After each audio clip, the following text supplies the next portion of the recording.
Hello friends, मैं दीपेंद्र साथ के स्वागत करता हूं आप सभी का आपके अपने YouTube channel superior study point में। और आज हम आपके हिस्ट्री का जो आपका बीएड एंट्रेंस एग्जाम के लिए जो हिस्ट्री का अध्ययन करा रहे हैं उसकी सेकेंड वीडियो लेकर आए हैं। यानी कि जो 50 क्वेश्चन मैंने कराए थे उससे 51 से और 100 क्वेश्चन तक आज इस वीडियो में अध्ययन करेंगे।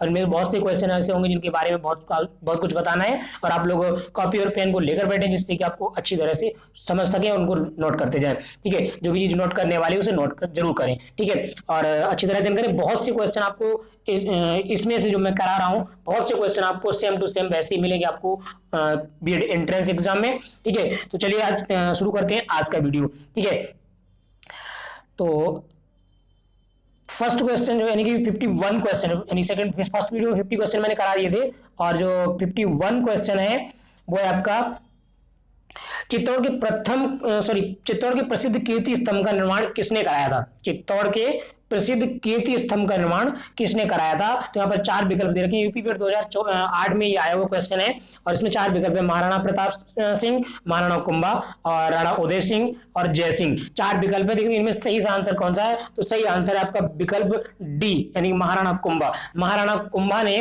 चित्तौड़ का जो प्रसिद्ध कीर्ति स्तंभ है इसका निर्माण कराया था। कभी कभी क्वेश्चन पूछ दिया जाता है कि चित्तौड़ के प्रसिद्ध कीर्ति स्तंभ का निर्माण कब कराया गया था, तो आप लोग इसे नोट कर लें। चित्तौड़ के प्रसिद्ध कीर्ति स्तंभ का निर्माण महाराणा कुंभा के द्वारा 1448 ईस्वी में कराया गया था। कब कराया गया था, 1448 ईस्वी में। ठीक है, अब नेक्स्ट क्वेश्चन यानी 52 क्वेश्चन है आपका। भारतीय राष्ट्रीय कांग्रेस के 1929 के ऐतिहासिक लाहौर अधिवेशन की अध्यक्षता की थी। यानी जो 1929 का लाहौर अधिवेशन हुआ, लाहौर में जो अधिवेशन हुआ भारतीय राष्ट्रीय कांग्रेस का, तो ये अधिवेशन हुआ था उसकी अध्यक्षता किसने की थी। यहाँ पर चार विकल्प दे रखे हैं। सरदार पटेल, मोतीलाल नेहरू, डॉक्टर राजेंद्र प्रसाद और जवाहरलाल नेहरू। ठीक है, देखिए भारतीय राष्ट्रीय कांग्रेस के अधिवेशन जो हैं आप लोग मोस्टली सभी याद कर लें। पहले मैं देखूंगा इनकी जितने भी अधिवेशन हुए हैं उनकी वीडियो बना दूंगा, आप लोग प्रोवाइड करा दूंगा। आप लोग कमेंट में बताएं तो मैं उसकी वीडियो भी प्रोवाइड करा दूंगा। बहुत से अधिवेशन हुए हैं और अधिवेशन में कब हुआ, कहाँ हुआ और किसने इसकी अध्यक्षता की। यानी एक दो क्वेश्चन हर साल बीएड एंट्रेंस में पूछा जाता है भारतीय राष्ट्रीय कांग्रेस के अधिवेशन से। ठीक है, तो यहाँ पर ये क्वेश्चन है भारतीय राष्ट्रीय कांग्रेस के 1929 के ऐतिहासिक लाहौर अधिवेशन की अध्यक्षता किसने की थी। ठीक है, तो सरदार पटेल, मोतीलाल नेहरू, डॉक्टर राजेंद्र प्रसाद और जवाहरलाल नेहरू। तो इसमें सही आंसर है विकल्प डी यानी कि जवाहरलाल नेहरू। 1929 में जो लाहौर अधिवेशन हुआ था उसकी अध्यक्षता पंडित जवाहरलाल नेहरू ने की थी। और एक ध्यान रखें 1929 में भी जवाहरलाल नेहरू की थी और 1928 में जो अधिवेशन हुआ था कलकत्ता में भारतीय राष्ट्रीय कांग्रेस का, उसकी अध्यक्षता जवाहरलाल नेहरू ने की थी। ठीक है, सरदार पटेल ने 1931 कराची अधिवेशन में की थी। आप लोग नोट करते जाएं चीजों को। ठीक है, सरदार पटेल ने जो अध्यक्षता की थी वो 1931 में जो अधिवेशन हुआ था कराची अधिवेशन, ठीक है, उसमें अध्यक्षता की थी। उसके बाद बात करें तो मोतीलाल नेहरू की, तो मोतीलाल नेहरू ने 1919 में जो अमृतसर में हुआ था, कहाँ, अमृतसर अधिवेशन हुआ था भारतीय राष्ट्रीय कांग्रेस का, उसकी अध्यक्षता किसने की थी, मोतीलाल नेहरू ने। डॉक्टर राजेंद्र प्रसाद की बात करें तो डॉक्टर राजेंद्र प्रसाद ने 1947 में जो दिल्ली अधिवेशन हुआ था, कौन सा, दिल्ली अधिवेशन, तो वहां इसकी अध्यक्षता की थी। ठीक है, तो इन्हें आप लोग नोट कर लें और अच्छी तरह इसको याद करें। ठीक है, बाकी के जितने भी हैं मैं किसी वीडियो में टोटल सभी बता दूंगा और आप लोग उसे अच्छी तरह से लर्न कर लें। ठीक है, क्योंकि एक आध क्वेश्चन हर साल बीएड एंट्रेंस में भारतीय राष्ट्रीय कांग्रेस के जो अधिवेशन है उनसे जरूर पूछा जाता है, कब हुआ, कहाँ हुआ और इसका अध्यक्षता किसने की, ये सब पूछ दिए जाते हैं। ठीक है, क्वेश्चन नंबर 53 नंबर क्वेश्चन है आपका कि निम्न किस विश्वविद्यालय की स्थापना 1857 ईस्वी में हुई। देखिए यहाँ पर चार विश्वविद्यालय दे रखे, चार विकल्प हैं। दिल्ली विश्वविद्यालय, कलकत्ता विश्वविद्यालय, इलाहाबाद विश्वविद्यालय और पंजाब विश्वविद्यालय। इनमें से इनकी जो 1857 में स्थापना हुई वो किसकी हुई है। ठीक है, तो यहाँ पर दिल्ली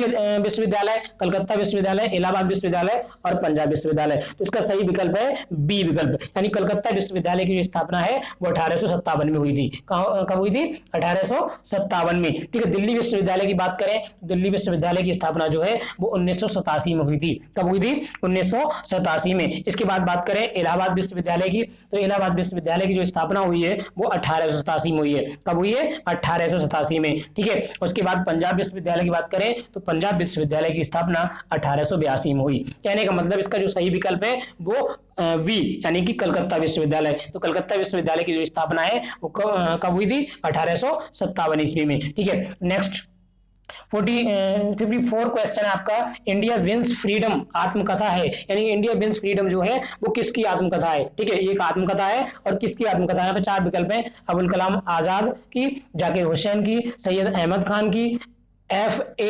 अहमद की। तो इसका सही विकल्प है विकल्प ए, यानी कि अबुल कलाम आजाद की। इंडिया विंस फ्रीडम ये किसकी आत्मकथा है, अबुल कलाम आजाद की, ठीक है। नेक्स्ट क्वेश्चन है आपका, प्राग ऐतिहासिक काल के अंतर्गत किन संस्कृतियों को रखा जाता है, प्राग ऐतिहासिक काल के अंतर्गत किन संस्कृतियों को रखा जाता है। तो यहाँ पर चार विकल्प है आपका, कांस्य, नंबर बी है लौह, और सी दे रखा है पाषाण, और डी दे रखा है ताम्र। तो इसका सही विकल्प है सी, यानी पाषाण, यानी कौन सी संस्कृतियों को रखा जाता है, तो पाषाण संस्कृतियों, ठीक है। इसके बाद आपका 56 नंबर क्वेश्चन है, मानव सभ्यता के विकास की प्रथम अवस्था कौन सी थी, मानव सभ्यता के विकास की प्रथम अवस्था कौन सी थी, यहाँ पर चार विकल्प है, पशुचारण अवस्था, शिकार अवस्था, और कृषि अवस्था, और औद्योगिक अवस्था। तो देखिए औद्योगिक अवस्था तो अभी बिल्कुल नई बात है, ये तो हो ही नहीं सकता है मानव सभ्यता के विकास की शुरुआत में, ठीक है, यानी प्रथम अवस्था तो हो ही नहीं सकती है, कृषि अवस्था भी नहीं हो सकती, कृषि का आविष्कार बाद में हुआ, ठीक है, पशुचारण भी, पशुपालना बाद में आरंभ किया, तो सिंपल चीज है, इसका सही विकल्प है बी, यानी कि शिकार अवस्था। सबसे पहले मानव ने क्या करना सीखा था, शिकार करना सीखा था, ठीक है। मानव की जो विकास हुआ उसकी अवस्था की प्रथम अवस्था जो थी वो कौन सी थी, शिकार अवस्था, ठीक है। क्वेश्चन नंबर 57, यानी प्राग ऐतिहासिक काल के उपकरण एवं हथियार किससे बनाए जाते थे, प्राग ऐतिहासिक काल के उपकरण एवं हथियार किससे बनाए जाते थे। देखिए बहुत ही सिंपल क्वेश्चन है और कई बार ये क्वेश्चन पूछा जा चुका है, ठीक है। यहाँ पर है प्राग ऐतिहासिक काल के उपकरण हथियार किससे बनाए जाते, नंबर ए दे रखा है लोहा, नंबर बी तांबा, कांसा, और उसके बाद कांसा, और डी नंबर है पत्थर, ठीक है। तो प्राग ऐतिहासिक काल में लोहा तांबा कांसा इनकी कोई खोज नहीं हुई थी, तो वहां पर किसके औजार बनाए जाते थे, औजार उपकरण पत्थर के बनाए जाते थे, किसके बनाए जाते थे, पत्थर के, ठीक है।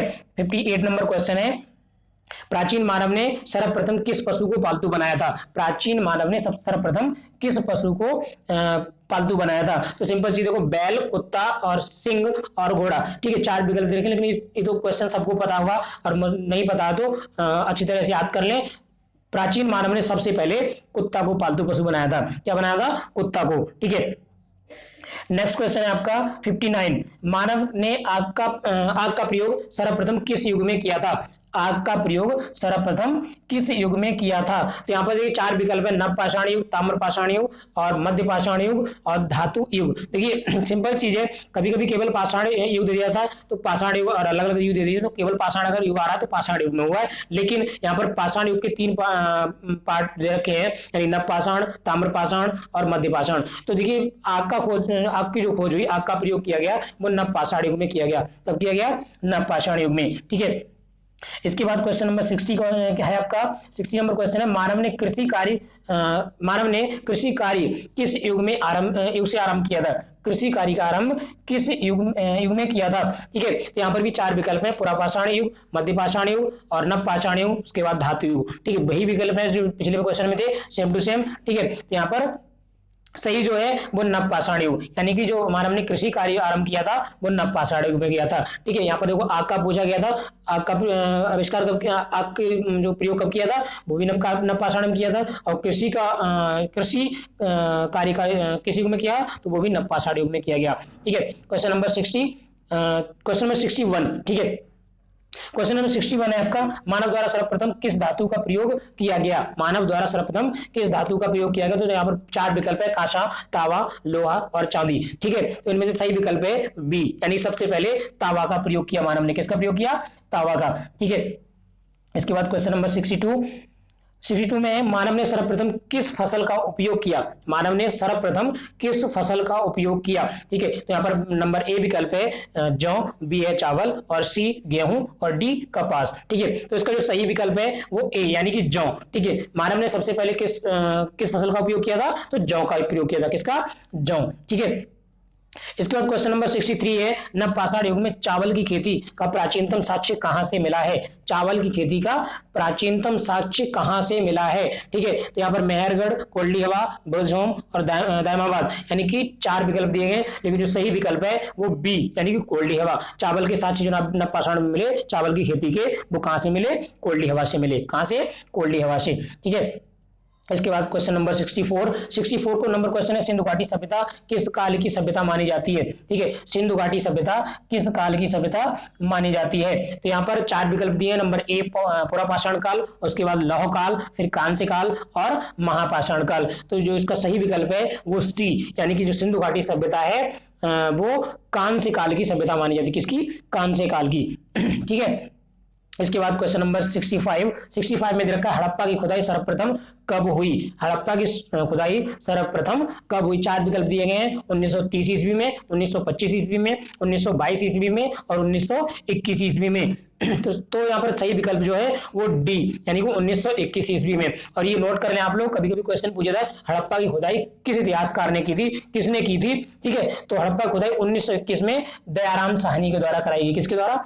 प्रसिद्ध इतिहासकार हैं आपके तो उनके द्वारा, दयाराम साहनी के द्वारा कराई गई है। ठीक है, तो उसके जो हड़प्पा की खुदाई किसने करवाई? तो दयाराम साहनी ने। ठीक है, हड़प्पा की खुदाई का श्रेय किसको जाता है? दयाराम साहनी को। ठीक है, याद रखें आप लोग इसको। ठीक है, या नोट कर लें। इसके बाद है निम्न में से 66 क्वेश्चन है, निम्न में से किस स्थल को मृतकों का टीला के नाम से जाना जाता है। मृतकों का टीला। ठीक है, तो यहाँ पर 4 विकल्प दे रखे हैं, हड़प्पा, धौलावीरा, मोहनजोदड़ो और कालीबंगा। तो इसका सही विकल्प है सी, यानी कि मोहनजोदड़ो। कहने का मतलब जो मृतकों का टीला है वो किसे है? मोहनजोदड़ो। मोहनजोदड़ो का अर्थ ही कहा गया है मृतकों का टीला, यानी मोहनजोदड़ो का अर्थ किससे है? मृतकों के टीले से। ठीक है, नेक्स्ट 67 क्वेश्चन है आपका, मोहनजोदड़ो के टीले को खोजने का श्रेय किसे है। मोहनजोदड़ो यानी कि खोज किसने की थी। ठीक है, मोहनजोदड़ो के जो टीले हैं उनको खोजने का श्रेय किसे जाता है, किसने खोजा इनको। ठीक है, तो देखिए अभी पीछे पूछा गया था कि हड़प्पा की खोज किसने की थी, यानी कब हुई थी? 1921 में। किसके द्वारा हुई थी?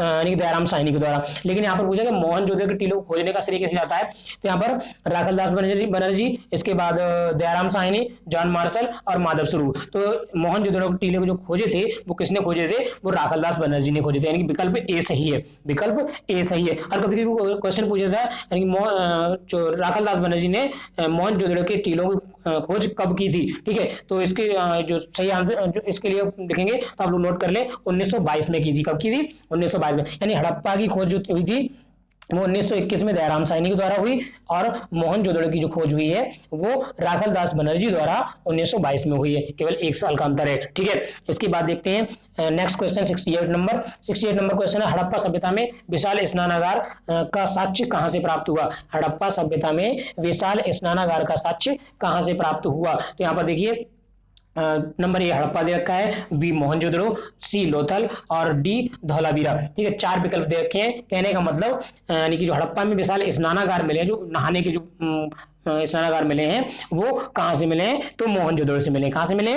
मोहनजोदड़ो से। ठीक है, क्वेश्चन नंबर 69 में देखा है, निम्न में से कौन सा उगम सुमेलित नहीं है। कौन सा युग्म सुमेलित नहीं है। यहाँ पर नदी दे रखी है और जो प्राचीन स्थल दे रखे हैं, कौन सा स्थल किस नदी के किनारे स्थित है। ठीक है, कौन सा स्थल किस नदी के किनारे स्थित है, ये आपको बताना देखना है कौन सा सही सुमेलित नहीं है। ठीक है, तो हड़प्पा रावी ये बिल्कुल सही है, हड़प्पा रावी नदी के किनारे स्थित है। ठीक है, मोहनजोदड़ो कहाँ स्थित है? सिंधु नदी किनारे, बिल्कुल सही है। ठीक है, कालीबंगा यानी घग्गर नदी, बिल्कुल सही है। इसके बाद है लोथल। अब लोथल बचा है, सतलज नदी रखा है, ये गलत है, क्योंकि लोथल जो है वो भोगवा नदी के किनारे गुजरात में है। कहाँ है? भोगवा नदी के किनारे गुजरात में। आप लोग इसे नोट कर लें, भोगवा नदी। ठीक है, भोगवा नदी किनारे वो कहाँ पड़ता है? गुजरात में। ठीक है, तो कहने का मतलब ये चारों विकल्प हो गए। तो इसके बाद बात करते हैं क्वेश्चन नंबर 70 में देखा, सिंधु घाटी सभ्यता में गोदीवाड़ा का साक्ष्य कहां से प्राप्त हुआ। ठीक है, सिंधु घाटी सभ्यता में गोदीवाड़ा का साक्ष्य कहां से प्राप्त हुआ। ठीक है, तो गोदीवाड़ा का प्राप्त यहाँ पे 4 विकल्प दे रखे हैं, धौलावीरा, लोथल, सुरकोटा और उसके बाद चनहुदड़ो। तो इसका जो सही विकल्प है वो है बी, यानी कि लोथल। यानी कि जो गोदीवाड़ा का साक्ष्य प्राप्त हुए वो कहां से प्राप्त हुए हैं? लोथल से। ठीक है, इसके बाद नेक्स्ट नंबर क्वेश्चन है 61। ठीक है, 61 में क्या दे रखा है, निम्न में से किस धातु का प्रयोग हड़प्पा के लोग नहीं करते थे। निम्न में से किस धातु का प्रयोग हड़प्पा के लोग नहीं करते थे। तो यहाँ पर विकल्प है, नंबर ए सोना, नंबर बी चांदी, नंबर सी कांसा और नंबर डी लोहा। तो इसका सही जो आंसर है वो डी, यानी लोहा। यानी जो सिंधु सभ्यता के लोग थे, सॉरी हड़प्पा के लोग जो थे वो लोहे का प्रयोग नहीं करते थे। ठीक है, question number 72 question number 72 number question है, किस हड़प्पा सभ्यता स्थल से कांस्य नर्तकी की मूर्ति प्राप्त हुई है? यानी कांस्य नर्तकी, कांसे की बनी हुई मूर्ति किस स्थान से प्राप्त हुई है, किस स्थल से प्राप्त हुई है? तो चार विकल्प है, मोहनजोदड़ो, हड़प्पा, कालीबंगा, चनहुदड़ो। इसका जो सही आंसर है वो ए, यानी कि मोहनजोदड़ो। कौन सा? मोहनजोदड़ो। यानी कि जो हड़प्पा सभ्यता स्थल है उनमें से कांस्य नदी कहां से मिली है? मोहनजोदड़ो से। कहां से? मोहनजोदड़ो से। ठीक है, नेक्स्ट क्वेश्चन 73 है आपका, प्राचीनतम सिक्कों को क्या कहा जाता है? तो यहाँ पर चार विकल्प हैं, प्राचीन मुद्रा, दीनार, आहत सिक्के या स्वर्ण सिक्के। ठीक है, तो इसका जो सही विकल्प है वो है सी, यानी आहत सिक्के। यानी प्राचीनतम सिक्कों को क्या कहा जाता है? तो आहत सिक्के। ठीक है, आप लोग इसे अच्छी तरह से लर्न करते जाएं, नोट करते जाएं। ठीक है, इसके बाद है 74 नंबर क्वेश्चन, हाथी गुम्फा अभिलेख का संबंध किस राजा से है? हाथी गुम्फा अभिलेख का संबंध किस राजा से है? तो यहाँ पर चार दे रखे हैं। तो नंबर ए है रुद्रदामन। ठीक है, रुद्रदामन, और उसके बाद खारवेल, और सी है आपका समुद्रगुप्त, उसके बाद है डी अशोक। तो जो सही विकल्प है वो खारवेल, यानी हाथी गुम्फा जो अभिलेख है वो किससे संबंधित है? कलिंगराज खारवेल का पूरा नाम कलिंगराज भी लिख किया जाता है, तो कलिंगराज खारवेल। ठीक है, और रुद्रदामन किससे संबंधित है? जूनागढ़ अभिलेख से। किससे? जूनागढ़। और जो आपका समुद्रगुप्त है वो प्रयाग प्रशस्ति भी लिखा मिलता है कभी कभी, और प्रयाग स्तंभ अभिलेख भी आ जाता है। अगला जो क्वेश्चन है उसमें दे भी रखा है प्रयाग स्तंभ अभिलेख जो है, तो वो किससे संबंधित है? समुद्रगुप्त से। अशोक के अभिलेख की बात करें तो अशोक ने बहुत से अभिलेख लिखवाए। ठीक है, और इनका नाम यहाँ पर नहीं बता सकता मैं, बहुत से नाम है उनके। ठीक है, यानी 47 और फिर अगर देखा जाए तो उन्होंने लगभग 150 से ज्यादा अभिलेख लिखवाए हैं। ठीक है, कई जगहों पर अलग अलग हैं। ठीक है, तो यहाँ पर इसके बाद 75 नंबर क्वेश्चन है, प्रयाग स्तंभ अभिलेख का संबंध किस राजा से है? प्रयाग स्तंभ, अभी मैंने पिछले क्वेश्चन बताया था कि प्रयाग स्तंभ का संबंध किससे है? तो वो समुद्रगुप्त से है। तो इसके विकल्प पढ़ने की जरूरत ही नहीं है, मैंने आपको बता दिया पिछले क्वेश्चन में ही। ठीक है, तो क्वेश्चन नंबर 76 क्वेश्चन है, सर्वप्रथम सिक्कों पर लेख लिखने का कार्य किसने किया? सर्वप्रथम सिक्कों पर लेख लिखने का कार्य किसने किया? ठीक है, तो सिक्कों पर लेखने आप देखो गुप्तकालीन शासकों ने, नंबर बी मौर्यकालीन शासकों ने, उसके बाद यवन शासकों ने, उसके बाद उपरोक्त में से कोई नहीं। तो यहाँ पर जो सही विकल्प है आपका वो सी, यानी यवन शासकों ने। सर्वप्रथम सिक्कों पर लेख लिखने का कार्य किसने किया? तो यवन शासकों ने। ठीक है, इसके बाद 77 नंबर क्वेश्चन, 77 में क्या है आपका? गर्तावास के साक्ष्य कहां से मिले हैं? गर्तावास के साक्ष्य कहां से मिले हैं? ठीक है, नंबर ए बुरजोम कश्मीर, चेचर बिहार, और लोथल गुजरात, रोपड़ पंजाब। तो इसका जो सही विकल्प है वो बुरजोम कश्मीर, यानी ए। ठीक है, विकल्प ए सही है, यानी गर्तावास के साथ, गर्ता मतलब गड्ढों में घर जो होते हैं, गड्ढों में लोग घर बना के रहते हैं, उसे हम गर्तावास कहते हैं। क्या कहते हैं? गर्तावास। तो बुरजोम एक स्थान है जो कश्मीर में पड़ता है, तो वहां पर गर्तावास के साक्ष्य मिले हैं। ठीक है, उसके बाद 78 नंबर क्वेश्चन है, जुते हुए खेत के साक्ष्य कहां से मिले हैं? जुते हुए खेत के साक्ष्य कहां से मिले हैं? ठीक है, number A Lothal, number B Kalibanga, number C Harappa, और नंबर डी चनहुदड़ो। तो इसका जो सही विकल्प है वो बी, यानी कि कालीबंगा। यानी जुते हुए खेत के साक्ष्य कहां से मिले? कालीबंगा से मिले। ठीक है, कहां से?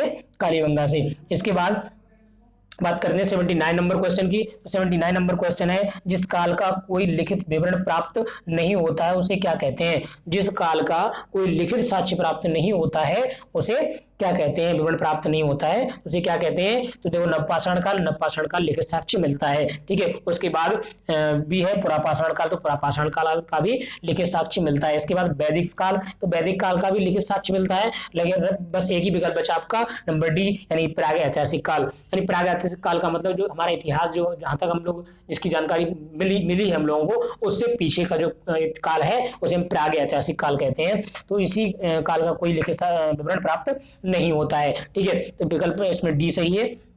ठीक है, इसके बाद नंबर 80 नंबर क्वेश्चन है। 80 में क्या है कि आर्य भारत में सबसे पहले कहां बसे?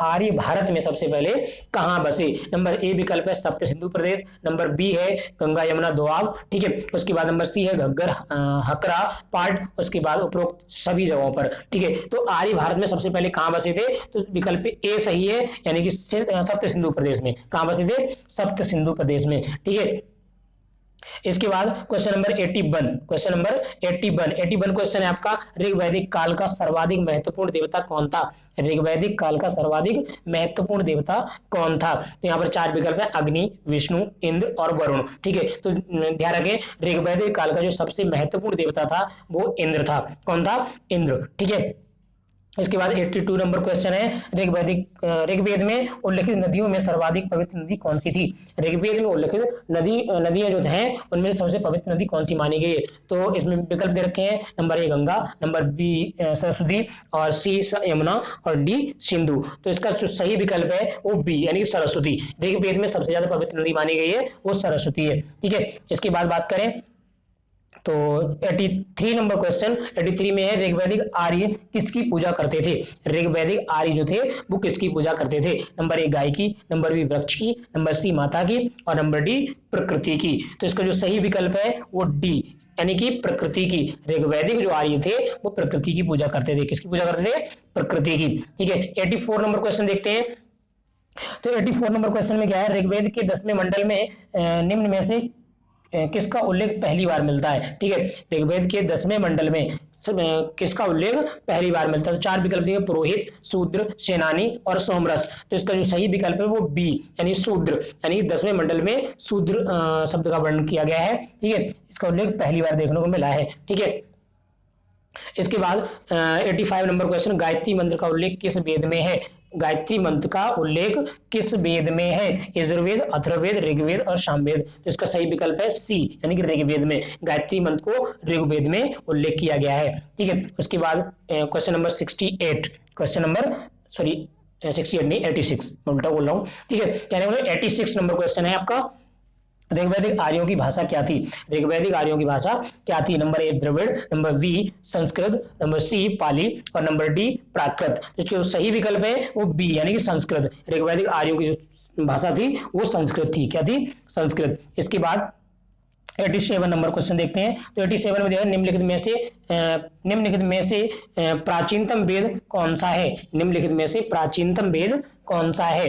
ठीक है, तो यहाँ पर प्राचीनतम वेद सभी को पता होगा। इसके बाद में चार विकल्प, चारों वेद दे रखे हैं। तो सही जो है वो ऋग्वेद यानी सबसे प्राचीनतम वेद कौन सा है? ऋग्वेद है। ठीक है, इसके बाद बात करें 88 नंबर क्वेश्चन की। तो 88 में दे रखा है आपका, निम्नलिखित में से किस वेद की रचना गद्य एवं पद्य दोनों में की गई है? निम्नलिखित में से किस वेद की रचना गद्य एवं पद्य दोनों में की गई है? यानी कि गद्य भी है, पद्य भी यानी कविता पाठ भी है उसमें, और गद्य के टाइप में भी यानी स्टोरी टाइप में भी है।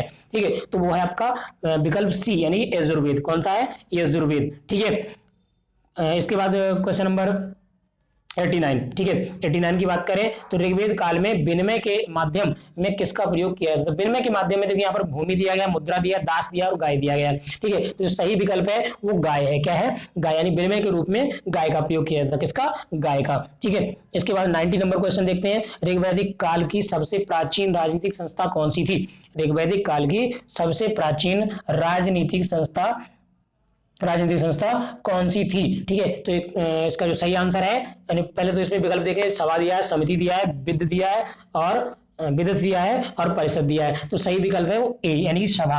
यानी कि ऋग्वैदिक काल की जो सबसे प्राचीनतम राजनीतिक संस्था थी वो कौन सी थी? वो सभा थी। कौन सी? सभा। ठीक है, इसके बाद बात करें तो क्वेश्चन नंबर 91 की। तो 91 में दे रखा है, निम्न में से कौन सा युग्म सुमेलित नहीं है? तो युग्म में विशेष जाने, एक आध युग्म जरूर आता है, हर साल आता है, एक दो युग्म हिस्ट्री के क्वेश्चन से। ठीक है, तो यहाँ पर दिया गया है नदियों के प्राचीन नाम और आधुनिक नाम। ठीक है, यानी कौन सी नदी जो अभी इस समय ये जो नाम दे रखे हैं आगे, वो नाम है वो प्राचीन नदी क्या नाम थे? तो यहाँ पर झेलम नदी दे रखा है, वितस्ता दे रखा है। ठीक है, उसके बाद ब्यास, विपाशा दे रखा है, रावी, परसुनी और सुवास्तु, कुंभा। इसमें सही कौन सा है? यानी जो गलत सुमेलित है, कैसा है? सही सुमेलित नहीं है, एवं सुमेलित नहीं है, यहाँ पर देखा ना। तो वितस्ता जो है यानी झेलम नदी का प्राचीन नाम वितस्ता था, तो ये सही है। ठीक है, व्यास नदी का विपाशा था, बिल्कुल सही है। रावी का परसुनी था, बिल्कुल सही है। कहने का मतलब सुवास्तु नदी है उसका कुंभा नहीं था। यानी कुंभा किस नदी का प्राचीन नाम था? ये काबुल का था। किसका था? काबुल का। ध्यान रखें, आप लोग नोट कर ले इसको। कुंभा काबुल नदी का प्राचीन नाम था। किसका? काबुल नदी का। ठीक है। इसके बाद क्वेश्चन नंबर 92 में उत्तर वैदिक काल का सर्वाधिक महत्वपूर्ण देवता था। उत्तर वैदिक काल का सर्वाधिक महत्वपूर्ण देवता था। तो उत्तर वैदिक जो काल था उसमें सबसे ज्यादा महत्वपूर्ण देवता कौन सा था? यहाँ पर इंद्रदेव का, विष्णुदेव का, प्रजापति और शिव। ठीक है, तो यहाँ पर जो सही विकल्प है वो आपका सी। कौन सा? सी, यानी प्रजापति। यानी कि प्रजापति को सबसे महत्वपूर्ण देवता माना जाता था उत्तर वैदिक काल में। ठीक है, उसके बाद है 93 नंबर क्वेश्चन, उत्तर वैदिक कालीन लोगों ने किस धातु की खोज की? उत्तर वैदिक कालीन लोगों ने किस धातु की खोज की? तो यहाँ पर 4 विकल्प है, लोहा, कांसा, तांबा और चांदी। ठीक है, तो सही है आपका ए विकल्प यानी कि लोहा। ठीक है, तो उत्तर वैदिक कालीन लोगों ने किसकी खोज की थी? तो लोहे की खोज की थी। ठीक है, इसके बाद क्वेश्चन नंबर 94, का आदर्श राष्ट्रीय वाक्य सत्यमेव जयते कहां से लिया? तो ये आपकी पिछली वीडियो में भी कल मैंने बताया था। ठीक है, तो पिछली वीडियो में जब बताया था तो आपको पता होना चाहिए। यानी कि इसमें 4 विकल्प हैं, कठोपनिषद, मुंडकोपनिषद और छांदोग्य उपनिषद और ऋग्वेद। तो यहाँ पर जो सत्यमेव जयते वो कहां से लिया गया है? मुंडकोपनिषद से। मैंने कल ही बताया था आप लोगों को। ठीक है, इसके बाद 95 नंबर क्वेश्चन है, किस वेद में संगीत विद्या का वर्णन है? किस वेद में संगीत विद्या का वर्णन है? तो यहाँ पर ध्यान दें, ऋग्वेद, सामवेद, यजुर्वेद, अथर्ववेद चारों वेद दिए गए हैं। तो सिंपल सा संगीत में का जो वर्णन है वो सामवेद में है। किसमें? सामवेद, यानी कि विकल्प बी सही है। ठीक है, इसके बाद वेदांगों की संख्या कितनी है? देखो इसमें वेदांग की संख्या पूछी गई, यहाँ पर देखो 2, 4, 5 और 6। ठीक है, तो इसमें बहुत से स्टूडेंट कंफ्यूज हो जाते हैं, 4 का टिक लगाते हैं, यानी वेद 4 हैं तो वो सोचते हैं कि वेदांग भी 4 होंगे। ऐसा नहीं है, वेद 4 है लेकिन वेदांग 6 हैं। क्या है? कितने? यानी 6 वेदांग हैं। और वो 6 वेदांग कौन कौन से हैं आप लोग नोट कर लें 6 वेदांगों के नाम। ठीक है, पहला है आपका शिक्षा, फिर दूसरा कल्प, तीसरा व्याकरण और चौथा है आपका ज्योतिष और पांचवा है छंद और छठा आपका निरुक्त। यानी कि शिक्षा, कल्प, व्याकरण, ज्योतिष, छंद और निरुक्त, ये 6 वेदांग हैं। ठीक है, तो वेद और वेदांगों में अंतर ध्यान रखें, वेद 4 हैं और वेदांग 6 हैं। ठीक है, इनको याद रखें अच्छी तरह से। क्वेश्चन नंबर 97 में भारतीय पुराणों की संख्या कितनी है? भारतीय पुराणों की संख्या कितनी है? 18, 108, 111 और 28। ठीक है, तो इसका जो सही विकल्प है वो ए है, यानी 18। भारतीय जो पुराण है वो कितने हैं? 18 पुराण हैं। ठीक है, इसके बाद क्वेश्चन नंबर 98 नंबर क्वेश्चन क्या है? निम्नलिखित में से किसे धर्मशास्त्र भी कहा जाता है? निम्नलिखित में से किसे धर्मशास्त्र भी कहा जाता है? वेद, पुराण, गीता और स्मृति। तो आप सभी को पता है गीता हमारा धर्मशास्त्र है। ठीक है, तो गीता को धर्मशास्त्र भी कहा जाता है। ठीक है, इसके बाद 99 नंबर क्वेश्चन है, ब्रह्म विद्या का संबंध किस वैदिक साहित्य से है? ब्रह्म विद्या का संबंध किस वैदिक साहित्य से है? ये आप लोगों को पता होना चाहिए। ब्रह्म विद्या किस वैदिक साहित्य को माना जाता है? तो यहाँ पर 4 विकल्प हैं, वेद, उपनिषद, स्मृति और पुराण। ठीक है, तो इसका संबंध किससे है? उपनिषद से है। किससे? उपनिषद से, यानी ब्रह्म विद्या का संबंध उपनिषद से है। ठीक है, क्वेश्चन नंबर 100, यानी कि जो 100वां क्वेश्चन है आपका आज की वीडियो का लास्ट क्वेश्चन, न्याय दर्शन प्रवर्तक किसे माना जाता है? कपिल, पतंजलि, जैमिनी या गौतम। तो इसका जो सही विकल्प है वो डी है, यानी गौतम। यानी न्याय दर्शन का प्रवर्तक किसे माना जाता है? तो गौतम को माना जाता है। किसे? गौतम को। कहने का मतलब आपका यह लास्ट क्वेश्चन हो गया। यानी बिल्कुल इस वीडियो को मैंने आज बहुत ही अच्छी तरह समझाने की कोशिश की है। अगर वीडियो अच्छी लगी हो तो लाइक करें, फ्रेंड्स को शेयर करें, जिससे कि वो भी इसका बेनिफिट उठा सकें और हमारे साथ जुड़े रहें, ताकि आपको हम वीडियो लगातार दे सकें और आपकी तैयारी अच्छी तरह हो सके वीडियो एंट्रेंस एग्जाम की। और अलग अलग टॉपिक की डेली आपको वीडियो मिलती रहे। और नई वीडियो की नोटिफिकेशन के लिए पहले आप चैनल को सब्सक्राइब करें और बेल आइकन जरूर दबाएं, जिससे कि नई आने वाली वीडियो की नोटिफिकेशन आपको मिलती रहे। ठीक है, आज के लिए इतना ही। कल मिलते हैं अगली वीडियो के साथ। Thank you very much.